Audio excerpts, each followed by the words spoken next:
vibeBooks presents Oliver Twist, Chapter 36, by Charles Dickens. Chapter 36 is a very short one, and may appear of no great importance in its place, but it should be read notwithstanding as a sequel to the last, and a key to one that will follow when its time arrives. "And so you are resolved to be my traveling companion this morning, E.H.?"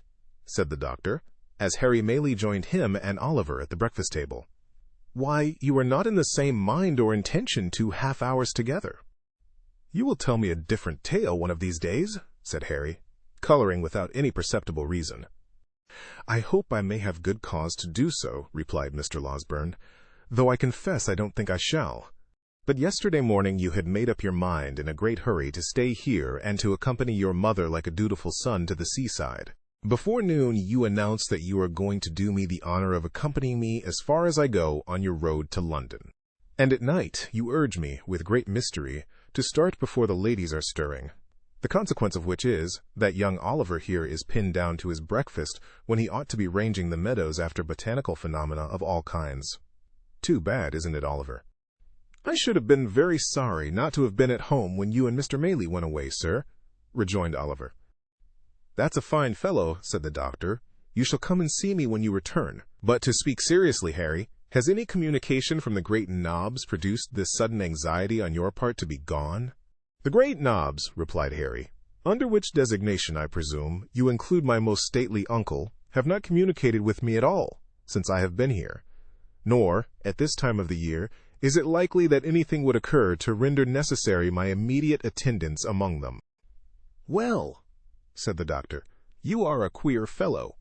But of course they will get you into Parliament at the election before Christmas, and these sudden shiftings and changes are no bad preparation for political life. There's something in that. Good training is always desirable, whether the race be for place, cup, or sweepstakes." Harry Maylie looked as if he could have followed up this short dialogue by one or two remarks that would have staggered the doctor not a little, but he contented himself with saying, "We shall see," and pursued the subject no farther. The post-chaise drove up to the door shortly afterwards, and Giles coming in for the luggage, the good doctor bustled out to see it packed. "Oliver," said Harry Maylie in a low voice, "let me speak a word with you." Oliver walked into the window recess to which Mr. Maylie beckoned him, much surprised at the mixture of sadness and boisterous spirits which his whole behavior displayed. "You can write well now?" said Harry, laying his hand upon his arm. "I hope so, sir," replied Oliver. "I shall not be at home again, perhaps for some time. I wish you would write to me, say once a fortnight, every alternate Monday, to the General Post Office in London. Will you?" "Oh, certainly, sir. I shall be proud to do it," exclaimed Oliver, greatly delighted with the commission. "I should like to know how my mother and Miss Maylie are," said the young man. "And you can fill up a sheet by telling me what walks you take, and what you talk about, and whether they, seem happy and quite well. You understand me?" "Oh, quite, sir, quite," replied Oliver. "I would rather you did not mention it to them," said Harry, hurrying over his words, "because it might make my mother anxious to write to me oftener, and it is a trouble and worry to her. Let it be a secret between you and me, and mind you tell me everything. I depend upon you." Oliver, quite elated and honored by a sense of his importance, faithfully promised to be secret and explicit in his communications. Mr. Maylie took leave of him, with many assurances of his regard and protection. The doctor was in the chaise. Giles, who it had been arranged should be left behind, held the door open in his hand, and the women servants were in the garden looking on. Harry cast one slight glance at the latticed window, and jumped into the carriage. "Drive on!" he cried. "Hard, fast, full gallop. Nothing short of flying will keep pace with me today." "Hello!" cried the doctor, letting down the front glass in a great hurry, and shouting to the postilion, "Something very short of flying will keep pace with me. Do you hear?"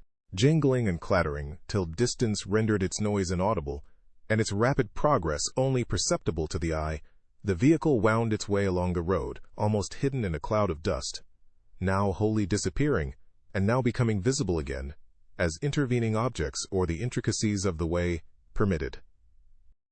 It was not until even the dusty cloud was no longer to be seen that the gazers dispersed. And there was one looker-on who remained with eyes fixed upon the spot where the carriage had disappeared, long after it was many miles away, for behind the white curtain which had shrouded her from view when Harry raised his eyes towards the window, sat Rose herself. "He seems in high spirits and happy," she said at length. "I feared for a time he might be otherwise. I was mistaken. I am very, very glad." Tears are signs of gladness as well as grief, but those which coursed down Rose's face, as she sat pensively at the window, still gazing in the same direction, seemed to tell more of sorrow than of joy. Thank you for tuning in to vibeBooks. We hope you enjoyed this journey. Please consider liking, commenting, and subscribing to our channel. Check out our playlist or explore vibeBooks for more classic stories. Until next time, happy listening.